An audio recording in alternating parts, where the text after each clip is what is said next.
الحمد لله وكفى وسلام على عباده الذين اصطفى أما بعد فأعوذ بالله من الشيطان الرجيم بسم الله الرحمن الرحيم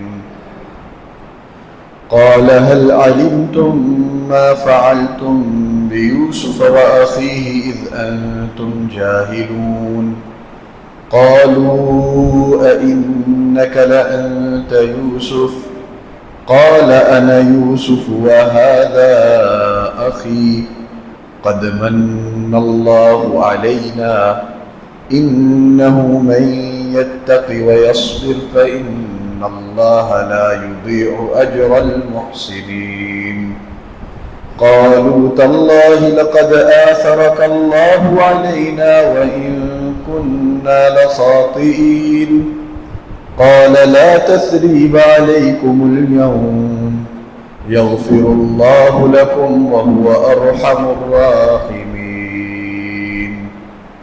صدق الله العظيم.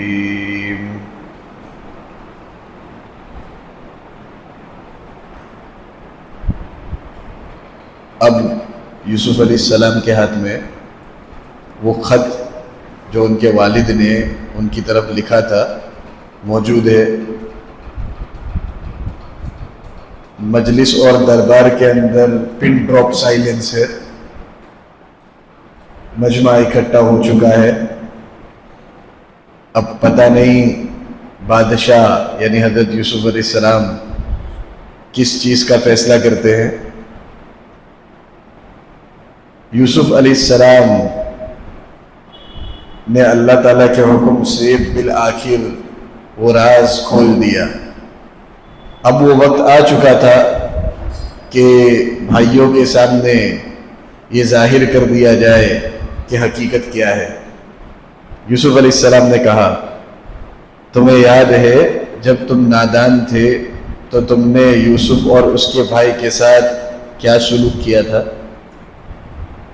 اب یوسف علیہ السلام یہ خود کہہ رہے ہیں اپنی زبان سے, ذرا اس کو پکچر کرو.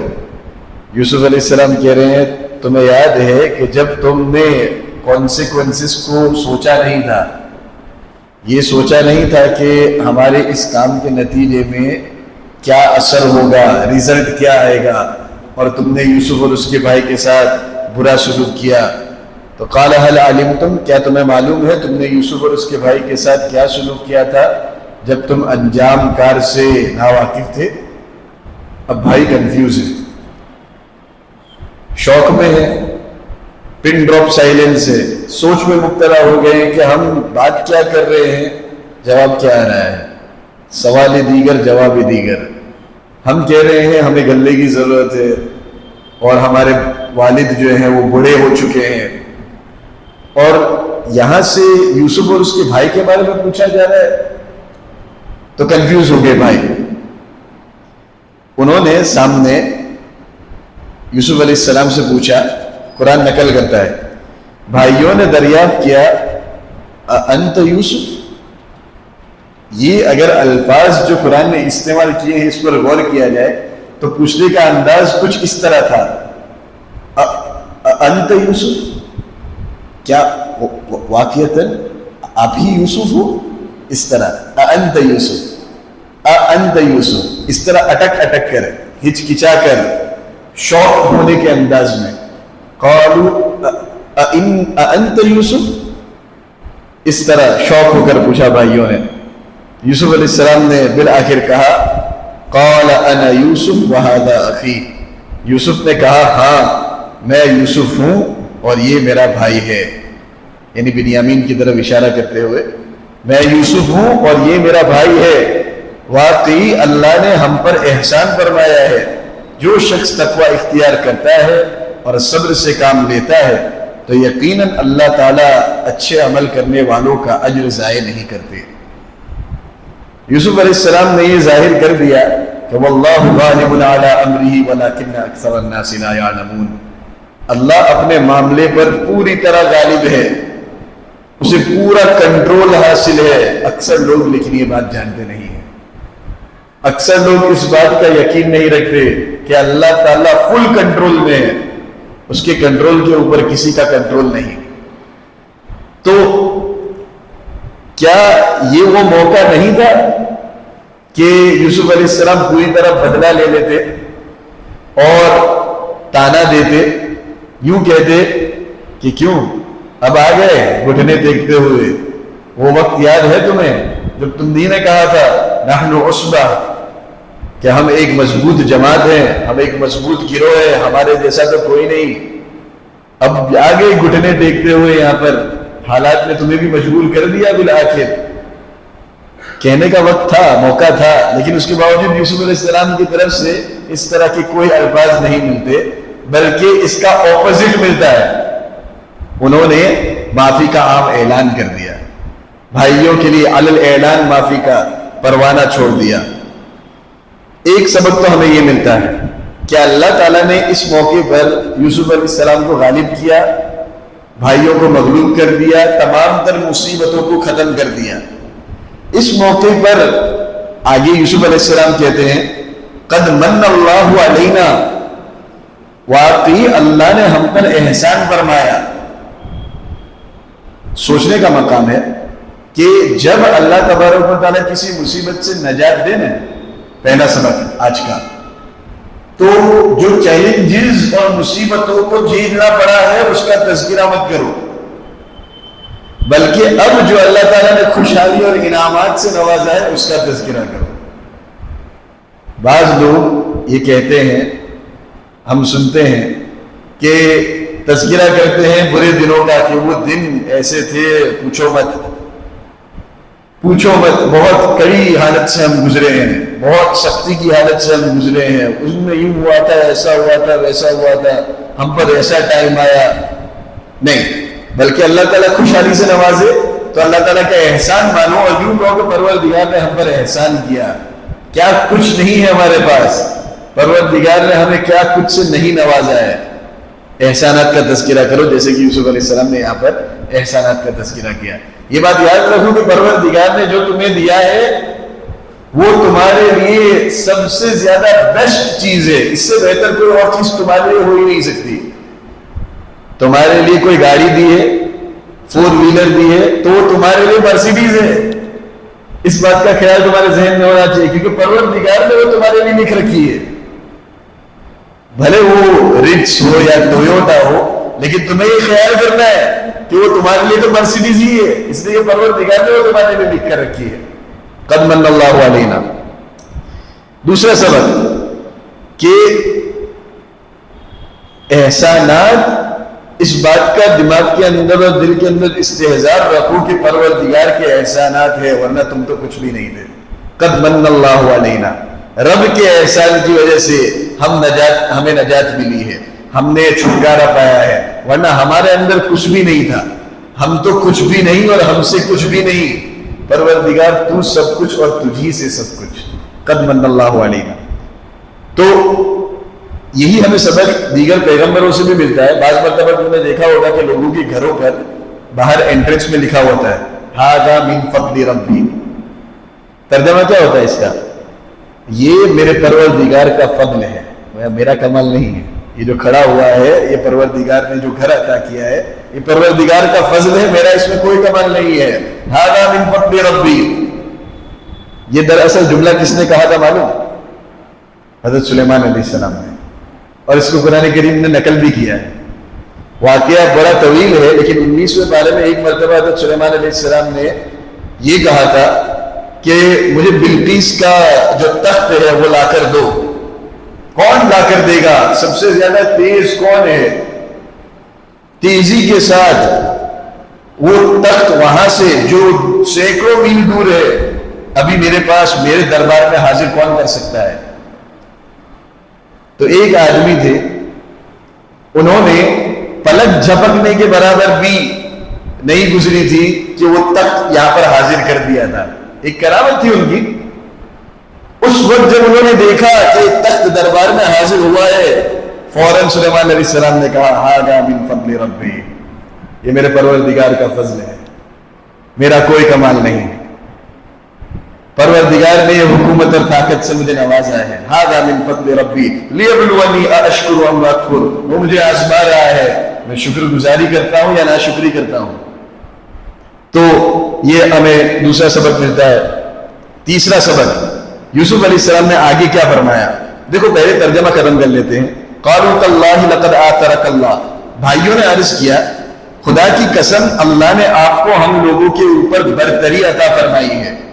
یعنی اللہ تعالیٰ نے آپ کو ہم سے بڑا مقام دے دیا ہے. اور رکاوٹیں تو بہت آئی لیکن آپ بالآخر اس بڑے مقام پر فائز ہو ہی گئے. تاللہ لقد آثرک اللہ علینا وإن كنا لخاطئین. اور یقیناً ہم ہی خطاوار تھے.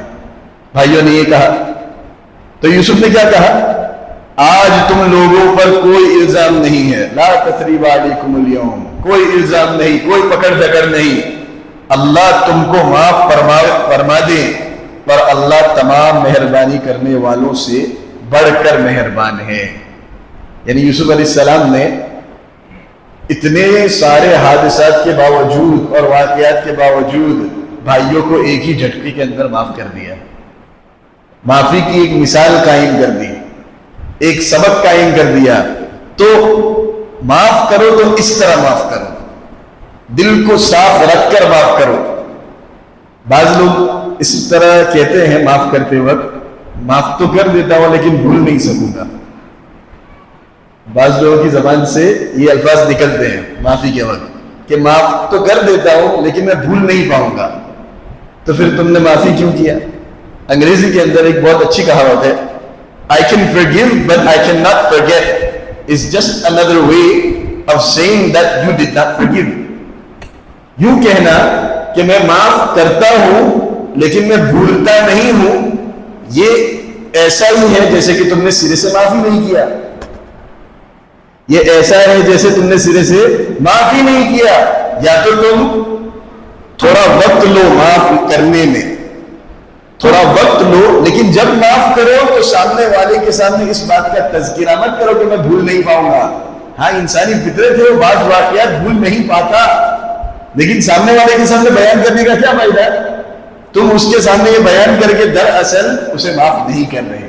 اس لیے جب معاف کرو تو صاف دل کے ساتھ معاف کرو, علی الاعلان دل کھول کر معاف کرو. پروردگار کو یہ پسند ہے. کیا تمہیں یہ پسند نہیں کہ اللہ تعالیٰ تمہاری غلطیوں کو اس طرح معاف کر دے؟ الا تحبون ان یغفر اللہ لکم. حضرت ابوبکر صدیق رضی اللہ تعالیٰ عنہ کو جب اس بات کا درد ہوا اور تکلیف ہوئی دل میں کہ میری بیٹی عائشہ پر فلاں آدمی نے الزام لگایا ہے, میں معاف نہیں کروں گا اور میں خرچہ پانی اس کا بند کر دوں گا. وہ بھی رشتے دار تھے جنہوں نے الزام لگایا تھا حضرت عائشہ پر. اس وقت اللہ تبارک و تعالیٰ نے قرآن کریم میں آیت اتار دی الا تحبون ان یغفر اللہ لکم. اے ابوبکر کیا تمہیں پسند نہیں کہ میں تمہیں معاف کر دوں, تمہاری غلطیوں کو اور کوتاہیوں کو دور کر دوں؟ اس وقت فوراً ابوبکر صدیق رضی اللہ تعالیٰ عنہ نے جیسے ہی آیت نازل ہوئی بلا انا احب, میں پسند کرتا ہوں کہ میرا پروردگار مجھے معاف کر دے, خرچہ جو دیتے تھے اسے ڈبل دینا شروع کر دیا. یہ ہوتی ہے معافی, ایسی ہوتی ہے. بہرحال تو اگر آپ تکلیفیں ہی بیان کرتے رہو گے تو خود بھی پریشان رہو گے اور دوسروں کو بھی پریشانی کے اندر مبتلا کرو گے.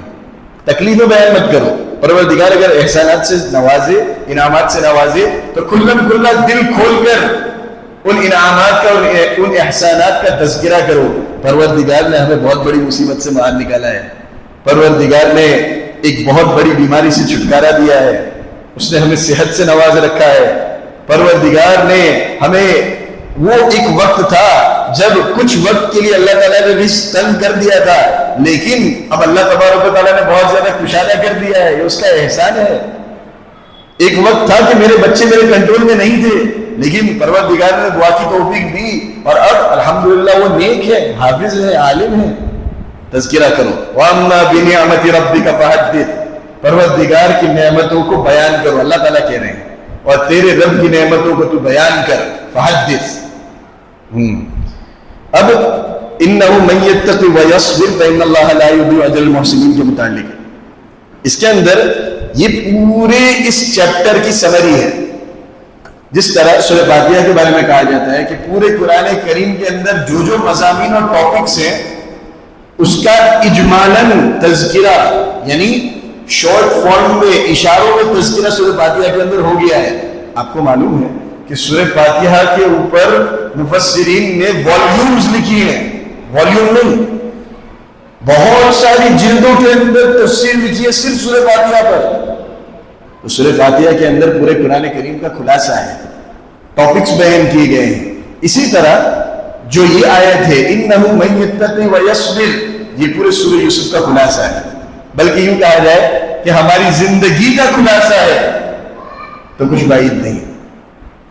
انہ من یتقی ویصبر, کیا ترجمہ ہوتا ہے اس کا کہ بے شک وہ, یوسف علیہ السلام کہہ رہے ہیں کہ پروردگار نے ہم پر احسان کیا, قد من اللہ علینا, بے شک وہ جو تقوی اختیار کرتا ہے اور صبر کرتا ہے نا, تو اللہ تبارک و تعالیٰ نیک لوگوں کا اجر ضائع نہیں کرتا, اس کو ویسٹ نہیں کرتا.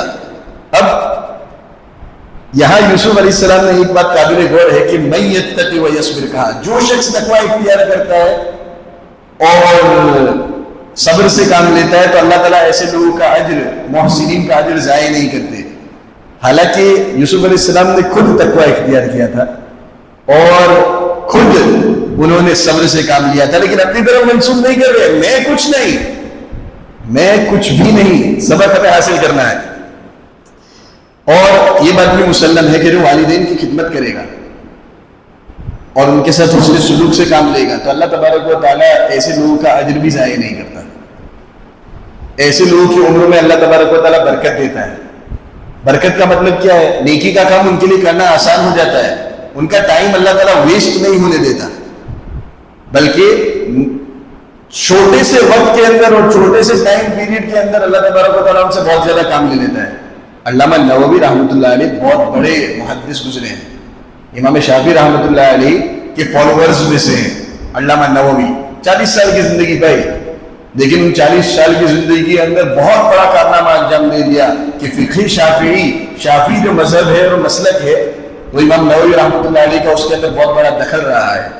تو انگریزی کے اندر کہا جاتا ہے a long life doesn't mean a good life but a good life does mean a long life.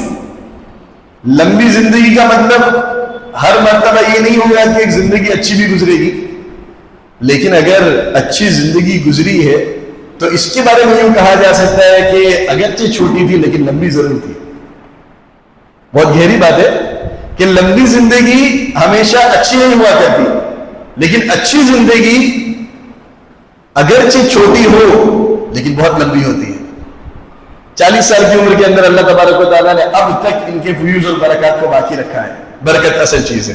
ہمیں تیسرا سبق ملتا ہے کہ بعض مرتبہ یہ ایکسپٹ کر لینا چاہیے کہ اللہ تعالیٰ نے ہم سے بعض لوگوں کو نواز رکھا ہے, جیسے کہ بھائیوں نے ایکسپٹ کر لیا بالآخر لقد آثرک اللہ علینا, یوسف بہت کوششیں کی اور ہم نے آخری حد تک کوششوں کو لے گئے, یہاں تک کہ آپ کو کنویں کے اندر بھی ڈال دیا, لیکن اللہ تعالیٰ نے آپ کو ہم پر برتری دے ہی دی, آپ کو آگے بڑھا ہی دیا بالآخر. تو بعض مرتبہ ایکسپٹ کر لینا چاہیے کہ بعض لوگ ایسے ہیں جن کو اللہ تعالیٰ نے آپ سے زیادہ نواز رکھا ہے, جیسے کہ آپ لوگوں کو دوسرے بعض لوگوں کے مقابلے میں نواز رکھا ہے.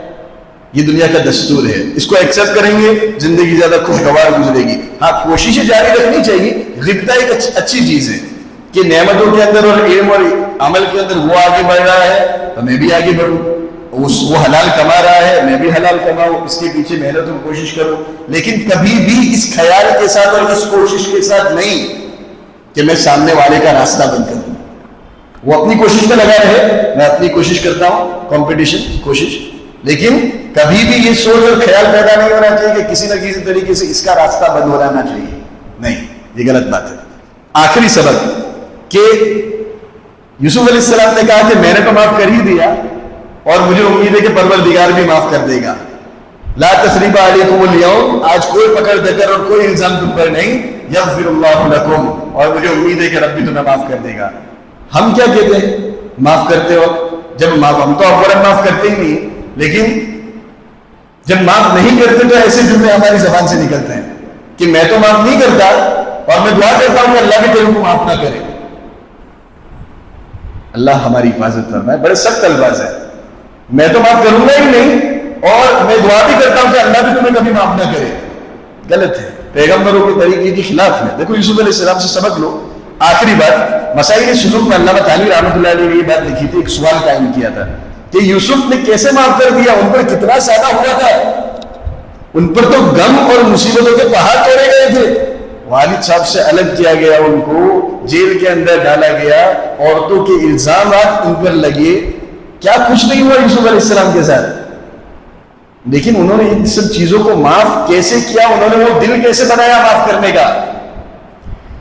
اس کا جواب لکھا ہے مسائل سلوک کے اندر، اذا نظر العبد الى الخلق بعین الحق، جب بندہ مخلوق کو ایک پیور نگاہ سے دیکھتا ہے. کیا مطلب اس کا؟ دیکھو بڑی غور کرنے کی بات ہے اور بڑی دلچسپ بات ہے. جب آدمی سرسری نگاہ سے مخلوق کو دیکھتا ہے تو وہ یہ سمجھے گا کہ فلانے نے مجھے تکلیف پہنچائی اور فلانے نے میرے ساتھ دھوکے کا معاملہ کیا اور فلانے نے میرا یہ بگاڑ دیا وہ بگاڑ دیا، تو پھر وہ کبھی معاف نہیں کر پائے گا. لیکن اگر وہ مخلوق کو اس نگاہ سے دیکھے کہ یہ جو لوگ ہیں یہ تو فقط ذرائع تھے، پپٹس تھے، دراصل یہ اللہ تعالیٰ کا پلان تھا اور اس کی تقدیر تھی جو وجود میں آ رہی تھی میرے سامنے، اور یہ لوگ فقط اس تقدیر کو وجود میں لانے کا ذریعہ تھے. گویا تقدیر پر رضامندی وہ ظاہر کر رہا ہے کہ پروردگار کا پلان میرے سامنے وجود میں آیا، اس کے سامنے، اس کے ذریعے، اس لیے میں اس کو معاف کر دیتا ہوں. معاف کرنا اس وقت آسان ہو جاتا ہے. تو جب بندہ مخلوق کو اس نگاہ سے دیکھے تو معاف کرنا اس کے لیے آسان ہو جاتا ہے. ان اعطیت فإن المعطي هو الله وأنت مشكور وإن منعت فإن المانع هو الله وأنت معذور. عربی کے اندر بہت خوبصورت سی بات لکھی گئی تھی کہ اگر تم مجھے دے رہا ہے تو اصل میں دینے والی ذات تو اللہ کی ہے، لیکن تیرا شکر ادا کیا جائے گا، تیری ناسپاسی نہیں کی جائے گی بلکہ شکر ادا کیا جائے گا. ان اعطیت فإن المعطي هو الله وأنت مشكور وإن منعت فإن المانع هو الله وأنت معذور. اور اگر تم مجھے نہیں دے رہا تو اس صورت میں روکنے والی ذات بھی اللہ ہی کی ہے اور تجھ سے کوئی گرفت نہیں ہوگی، تو معذور ہے. یہ اصل ذہنیت بنانے کی ضرورت ہے. اللہ تبارک و تعالی ہماری بری ذہنیت سے حفاظت فرمائے، یوسف علیہ السلام اور پیغمبروں کے اخلاق اپنانے کی ہمیں توفیق نصیب فرمائے. آمین. وآخر دعوانا الحمدللہ رب العالمین. درود شریف پڑھیں. الحمدللہ رب العالمین والصلاة والسلام علی سید الانبیاء والمرسلین وعلی آلہ وصحبہ اجمعین. ربنا آتنا في الدنيا حسنة وفي الآخرة حسنة وقنا عذاب النار. ربنا تقبل منا إنك أنت السميع العليم وتب علينا يا مولانا إنك أنت التواب الرحيم. سبحان ربك رب العزة عما يصفون وسلام على المرسلين.